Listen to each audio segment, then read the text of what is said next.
പണ്ട് സ്കൂളിൽ പഠിപ്പിച്ച സാറ് പരീക്ഷയ്ക്ക് ചോദിച്ചു, കൃഷ്ണനെ കാണാൻ പോയ കുചാലൻ കക്ഷത്തിൽ എന്നാ കൊണ്ടുപോയെന്ന്. അവരെഴുതി വെച്ച് രോമമാണ്. എന്താ ദൈവം, എന്നിട്ട് സാറടിച്ചോ? പിന്നെ ഇത്രയും തോന്നിയ ദിവസം എഴുതി അടിക്കുവല്ലേ? ആരാ, കൂട്ടുകാരനായിരുന്നോ? എഴുതിയതാരാ? കൂടെ പഠിച്ച ആളാണോ? എഴുതിയോ? ക്ലാസ്സിൽ പഠിക്കുന്ന ഒരുത്താൻ. കൊള്ളാം. അവരൊക്കെ ഇപ്പൊ എവിടെയാ? ഇപ്പൊ ആർക്കറിയാം.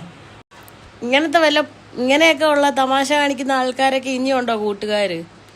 വേറെ ആരെങ്കിലും വല്ലതും ചെയ്തിട്ടുണ്ടോ സ്കൂളില്?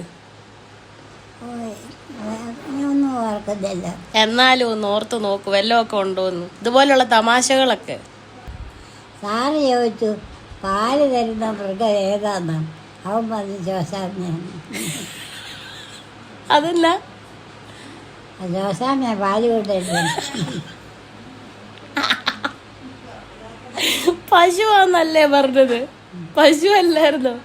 പശുവാന്ന് പറഞ്ഞില്ല. അവരുടെ വീട്ടിൽ പാല് കൊണ്ടിരുന്ന ആളുടെ പേര് പറഞ്ഞു. എന്നിട്ട് സാറ് അടിച്ചോ അവന്?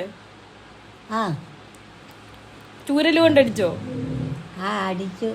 എന്റെ പൊന്നെ, ആ ആളെ ഒന്ന് കാണണം. അപ്പൊ അമ്മുമ്മ ഇങ്ങനത്തെ മണ്ടത്തരം ഒന്നും എഴുതിയിട്ടില്ലേ?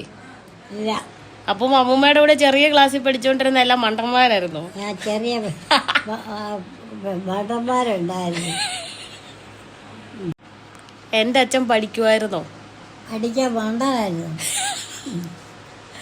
എന്ത്, എന്നിട്ട് തല്ലി പഠിപ്പിക്കാൻ മേലായിരുന്നോ? 10 വരെ പോയി, പിന്നെ തോറ്റിട്ട് എഴുതുകയില്ല. എന്നാ പഠിപ്പിക്കാൻ നല്ലോണം തല്ലാൻ മേലായിരുന്നോ? തല്ലിയാ പഠിക്കുമോ? തല്ലി കൊച്ചില നന്നാക്കണായിരുന്നു. പോട്ടെ. ഞാനൊരു കഥ കേട്ടിട്ടുണ്ട്. ഒരു കഥ കേട്ടിട്ടുണ്ട്. പണ്ട് അമ്മുമ്മയൊക്കെ ചോറൊക്കെ പൊതിഞ്ഞ് കെട്ടി ഇവിടുന്ന് അച്ഛനൊക്കെ കൊടുത്തു വിടത്തില്ലായിരുന്നോ സ്കൂളിൽ ഉണ്ണാൻ? ഇവരതും കൊണ്ട് എവിടെയാ പൊക്കോണ്ടിരുന്നതെന്ന് അറിയാവോ? റെയിൽവേ സ്റ്റേഷനിൽ. അറിയാവോ അത്? ട്രെയിൻ കാണാൻ. അയ്യേ, ട്രെയിൻ കാണാൻ പൊക്കോണ്ടിരുന്നത്. എന്നാ ചെയ്യും? അന്നത്തെ കാലത്ത് ട്രെയിൻ കണ്ടിട്ടില്ല ആരും. അമ്മൂമ്മ കണ്ടിട്ടുണ്ടായിരുന്നോ ട്രെയിൻ? കുറവാ. ഇവരൊക്കെ ട്രെയിൻ കാണാൻ അവിടെ കോട്ടയം സ്റ്റേഷനിൽ പോയിരിക്കുമായിരുന്നു.